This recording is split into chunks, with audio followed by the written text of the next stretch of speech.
Ambassador Masood Khalid साहब, अब इस सिनेरियो में देखते हुए अगर हम 15 साल पहले जाएं यानी डेढ़ दहाई पहले जाएं तो सोच भी नहीं सकता था कोई कि अमेरिका को या वेस्ट को कोई ललकार सकेगा या एटलीस्ट ऐसी कोई चीज़ हो सकेगी जिसके अंदर वेस्ट बिल्कुल हम लोगों को नातवा घोड़े की तरह नज़र आएगा। लेकिन अब आफ्टर डेढ़ दहाई हम लोगों को ये होता हुआ नज़र आ रहा है। ये वाकई में एक चीज़ रियलिटी के अंदर तब्दील हो गई है। क्या हम ये समझे कि वेस्ट की वो जो उरूज का टाइम था वो अब जवाल की तरफ बढ़ रहा है या एटलीस्ट बराबरी की तरफ बढ़ रहा है वेस्ट और ईस्ट के? वो कहते हैं एक सेंचुरी वेस्ट की होती है, एक सेंचुरी ईस्ट की होती है। जहां तक अमेरिका का ताल्लुक है, अमेरिका अभी भी सोल सुपर पावर है, लेकिन अमेरिका के अपने जो अंदरूनी मामलात हैं वो कोई इतने तसल्ली बख्श नहीं है। यानी कि वहां पर सोशल रिफ्ट्स, सोशल टेंशंस जो है बढ़ रही हैं, पॉलिटिकल टेंशंस बढ़ रही हैं और अमेरिकन प्रीपोंडरेंस जो होती थी दुनिया में वो उसमें क्लियर यानी कि एक आपको ट्रेंड नजर आ रहा है कि उसमें एक डिक्लाइन आ रही है। ये तो बिल्कुल एक एस्टैब्लिश्ड फैक्ट है।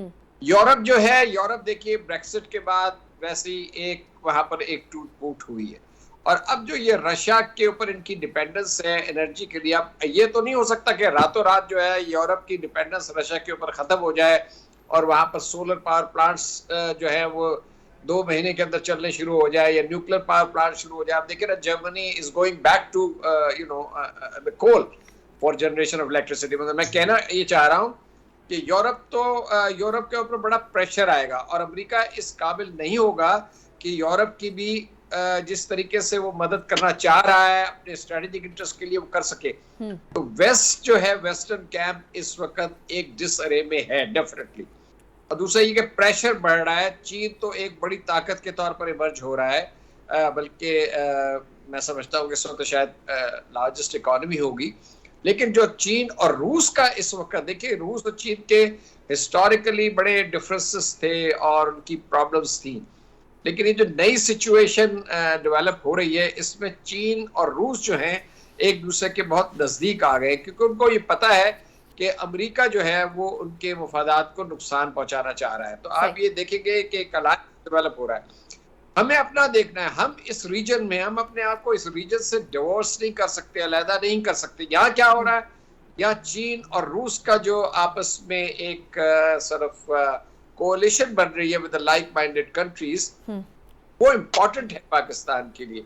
वो एक नई आर्क बन रही है जिसमें हमें रीजनलिज्म की तरफ जाना है, जिसमें हमें जियो इकोनॉमिक्स की तरफ जाना है, जिसमें हमें इंडिया, मैंने पहले भी कहा था आपको और जावेद हुसैन साहब ने बिल्कुल सही कहा कि इंडिया और अमेरिका का जो ये एक स्ट्रेटेजिक अलायंस है और नेक्सस है, ये एक it's now an established fact. Right, तो वो हमें अपनी फॉरेन पॉलिसी में सामने रखना होगा। राइट, क्वाड की फॉर्म में चाइना को काउंटर करने की फॉर्म में। मसूद खालिद साहब, आई एम सॉरी, हम करेंगे शॉर्ट, अभी मुझे ब्रेक की तरफ जाना है। लेकिन इंडीड इंडिया और अमेरिका की जो कुर्बतें हैं वो क्वाड की फॉर्म में भी हम लोगों को नजर आ रही हैं और वैसे भी चाइना को केटर करने के हवाले से भी बड़े बड़े दावे जो इंडिया ने किए थे वो भी हमारे सामने